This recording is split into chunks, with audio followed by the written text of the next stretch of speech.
Hello hello madam. నమస్కారం అండి లలిత గారు. నమస్కారం అండి. నమస్కారం అండి. ఎవరి గురించి తెలుసుకోవాలనుకుంటున్నారు? నా గురించేనండి. తప్పకుండా అండి. మీ నక్షత్రం చెప్పండి. నక్షత్రం తెలియదు మేడం, డేట్ ఆఫ్ బర్త్ చెప్తాను. చెప్పండి.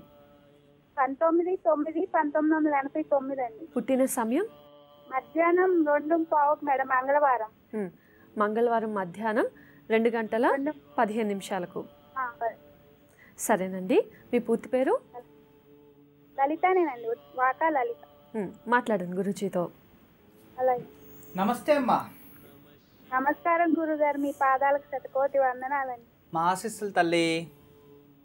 సార్ మాకు పెళ్ళై 11 సంవత్సరాలు అయింది సార్, పిల్లలు లేరు. సంతానం ఇంకా లేదు. అసలు మా ప్రాబ్లం ఏంటో తెలియదు సార్, ఎక్కడికి వెళ్ళా మందులు వాడండి అంటున్నారండి. అసలు ఏం చెప్పారు డాక్టర్స్? ఏం సార్? డాక్టర్స్ ఏం చెప్పారమ్మా? ఆయన కౌంట్ తక్కువగా ఉందమ్మా, నీకు కొంచెం నీటి బుడగలు ఉన్నాయి. నీటి బురుగులు ఉన్నాయి అన్నారా? అవును సార్, మందుల వాళ్ళకి అరుగుతాయి అంటున్నారు. 1 నెల నుంచి మందులు వాడుతున్నామండి.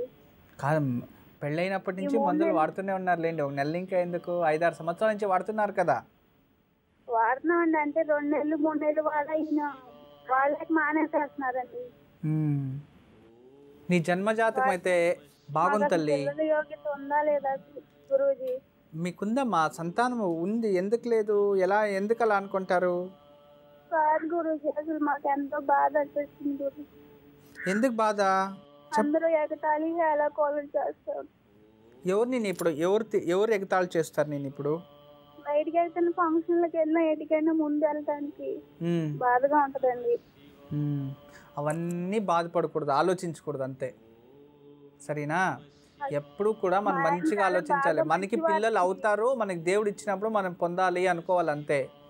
అందుకనే మీ కాల్ కోసం వెయిట్ చేస్తున్నాను గురూజీ. 3 సంవత్సరాల నుంచి, 1 నెల నుంచి మెసేజ్ కూడా పంపించట్లేదు, అదృష్టం ఉందో లేదా అని.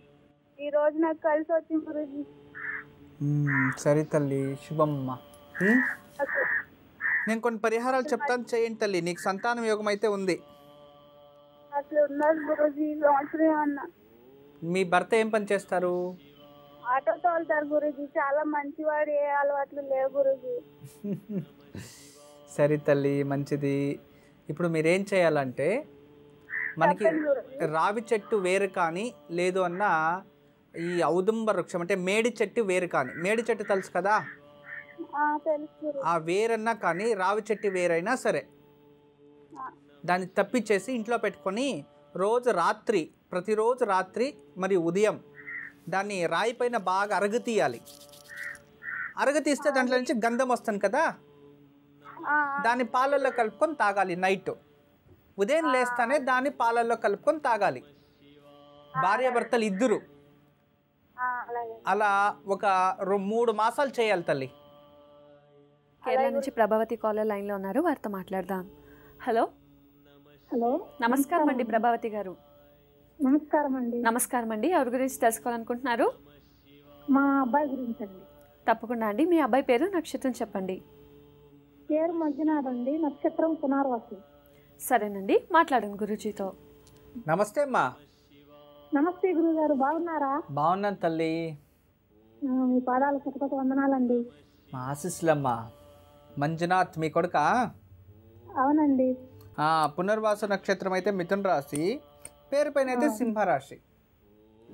సరేనండి, మిథున రాశి చూసుకునేవాడి గురుగారు. మిథున రాశి చూసుకోండి ఇక నుండి. సరే గురుగారు. ఏం చదువుతున్నాడు మీ అబ్బాయి? 3rd క్లాస్ అండి. 3rd standard. ఏం తెలుసుకోవాలమ్మా అబ్బాయి జాతకంలో? ఆరోగ్యం గురించి, చదువు గురించి అండి. ఏమైంది ఆరోగ్యము? ఆరోగ్యం అంటే ఇప్పుడు అబ్బాయి 3వ అబ్బాయి అండి. ఫస్ట్ అబ్బాయి 6 months కల్లా చనిపోయాడండి. మళ్ళీ పాప వచ్చేసి 4.5 years దాకా నుండి, బాబు పుట్టినాక 4 months కి అట్లా చనిపోయిందండి పాప కూడాను. మాకు మ్యాన్రికం అని చెప్పి టెస్ట్లు మద్రాసు వెళ్ళి అజ్మా బేబీ హాస్పిటల్ కూడా చెకప్ చేపిస్తే మీరు మ్యాన్రికం వల్ల కాదమ్మా అని చెప్పారండి అక్కడ కూడాను. ఏడ్చినప్పుడు ఇట్లా బిగబట్టినట్టు అట్లా పిడుతుంది, టెస్ట్ ఫిట్ కాదంటున్నారు. మళ్ళీ అసలుకి ఏమైందో అర్థం కావట్లేదు గురువు గారు. ఫిట్స్ కాదు ఇంకేంటైతే ఏం చెప్పారు డాక్టర్స్? డాక్టర్లో ఏం చెప్పారండి, అయ్యో ఎవరు తగ్గిపోద్దని చెప్పి ఇప్పుడు టాబ్లెట్స్ ఫిక్స్ చేస్తున్నారండి. అప్పుడు 2 years వాడమన్నారండి. వాడిని ఇప్పుడు బాగానే ఉంది, స్కూల్కి వెళ్తున్నాడు. కాకపోతే ఏడ్చినప్పుడు అట్లా భయం వేస్తుందండి, గుక్క పట్టినట్టు అట్లా చేస్తాడు. అది గురు మహాదశలో పునర్వాసు నక్షత్రం అంటే గురు మహాదశ జన్మించినది. గురుదశలో జన్మించిన వారు చాలా బాగుంటారు జీవితంలోనే జ్యోతిష్యం చెప్తుంది. మీ అబ్బాయి మంచిగా చదువుతాడు తల్లి, బాగా ఎడ్యుకేషన్ కూడా బాగుంది, ప్రాబ్లం అయితే లేదు, ఏం భయపడ. మీరు మీ భర్త ఏం పని చేసేది? మా భర్త సివిల్ ఇంజనీర్ అండి, రోడ్డు వర్క్ చేస్తుంటాడండి. ఓకే, ఎన్ని సంవత్సరాల నుంచి ఉన్నారు కేరళలో? అంటే ఇది కన్స్ట్రక్షన్ ప్రైవేట్ కంపెనీ అండి. 3 years ఉంటామండి, ఎక్కడ ఇస్తే అక్కడికి వెళ్తా ఉండాలి గురువు గారు. ఇప్పుడు ఇక్కడ వచ్చి కేరళకు వచ్చి ఎన్ని సంవత్సరాలు అయింది? కేరళకు వచ్చి ఇప్పుడు పాలకొండలో 3 years ఉన్నామండి, ఇక్కడికి వచ్చి 3 years అయిందండి. సరే తల్లి, నేను కొన్ని రెమెడీస్ చెప్తాను, చేయండి.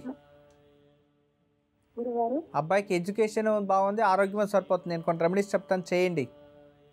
సరే గురుగారు. తర్వాత మీ మావయ్య గారికి మీ భర్త ఎన్నో కొడుకు? రెండో కొడుకు అండి. అమ్మమ్మ కూడా ఫస్ట్ అబ్బాయి చనిపోయినాక 2 కొడుకులు అండి. ఓకే, ఇప్పుడు లాస్ట్ అతను అవుతాడు. అంటే కొడుకు ఒకడే ఉండేది ఇప్పుడైతే? 2 ఉన్నారండి, 2 కొడుకులు మా అమ్మ. ఓకే, 2 కొడుకుల్లో ఇప్పుడు ఇంకొక అతనికి మగపిల్లలు ఉన్నారా? ఉన్నారండి, కొడుకు కూతురు మా బావగారికి. సరే తల్లి, శుభమమ్మ. ఎందుకంటే కొందరు జాతకాల్లో పితృదోషాలు ఇలాంటివి ఏదైనా గోచరిస్తే పితృశాపాలు ఉన్నప్పుడు అలా జరుగుతూ ఉంటుంది.